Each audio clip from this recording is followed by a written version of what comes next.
Okay. Just off the four. Okay. Post style. Oh, I like the sound of that. You'll have to get a video clip and send it to me if you could, Tavi, if that's at all possible. I'd like to. I'm always looking to explore new bands, and I like a good Irish Celtic sort of pub style band. I always enjoy that. When I was in Ireland for my sister's wedding, she got married near Slane Castle, not at the castle, but near Slane Castle, and we stayed in Slane before we went to this resort. It's a field house near Slane Castle, not far away. It's like 5 minutes away.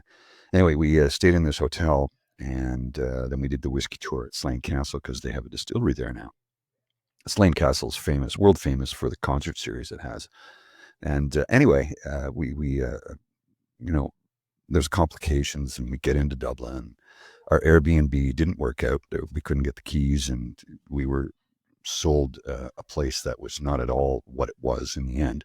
So Airbnb gave us our money back, and we ended up driving to Slane. And when we got to Slane, they said, yeah, there's room here at the inn, so no problem. So they hooked us up with the rooms. So we get in, have a bite to eat, and I'm like, well, I need a pint. Where's the pub? And they're like, it's right next door. I'm like, oh, really? Yeah, right next door. So we walk out the front door of the hotel, and literally it was maybe 30 meters away. So wander into the pub on I think it was a Friday night. I think. Was it a Friday night? I can't remember. I'll say it was a Friday night. Maybe it was. Maybe it was a Thursday. I don't recall what day it was. I think the wedding was on a Saturday, so it would have been a Friday night. So we wander into the pub anyway.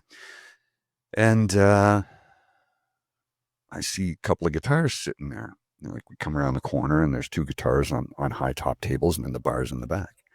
And I go, oh, is there live music tonight? Have you got musicians playing? And they're like, well, not really. Just a couple of musicians came by to jam. It's not really a live event sort of thing. It's just a couple of local musicians came out to play. I'm like, oh, that's great. And he goes, what would you like to hear? I'm like, really? He goes, yeah, what do you want to hear? They looking at us. I said, would you play, do you know Sonny's Dream? And he looks at me and he goes, this one? He starts to play it. I go, yeah, that's it. So he starts playing it. And I'm like, do you mind if I sing? He goes, no, go ahead, sing a verse. So I sang along with him for a bit. Anyway, the song finishes up, and I just looked and I said, thank you very much, gentlemen. You made this old Canadian fella very happy this evening. He goes, Canadian? What? I go, yeah, we're Canadian. He goes, oh, we thought you were Yanks. No. I said, no, we're Canadian. He goes, oh, well, that's different then. How about a pint?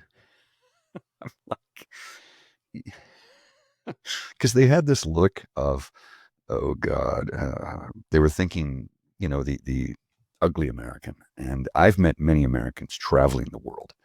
And yes, I've met that stereotypical American. I have met that while traveling. But I've also met a number of Americans who are very well educated, well traveled. And when they go to a new country, they know a lot about the country, and they want to observe the local culture, sample the local cuisine, the local beverages. They're not trying to recreate. They're not like, back home in Texas. I'm not in Texas, right? We're not in Kansas anymore, Dorothy.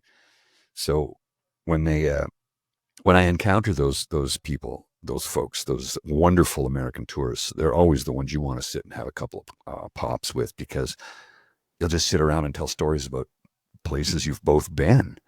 And I've met so many wonderful people traveling. And again, like I said, I have met the, that ugly American, the ones I'm talking, you know who they are. I don't need to get into the details, the nitty gritty of it. You know who they are. The ones who, like I said, back home in Texas, well, like I said, you're not in Kansas anymore, Dorothy. Just trying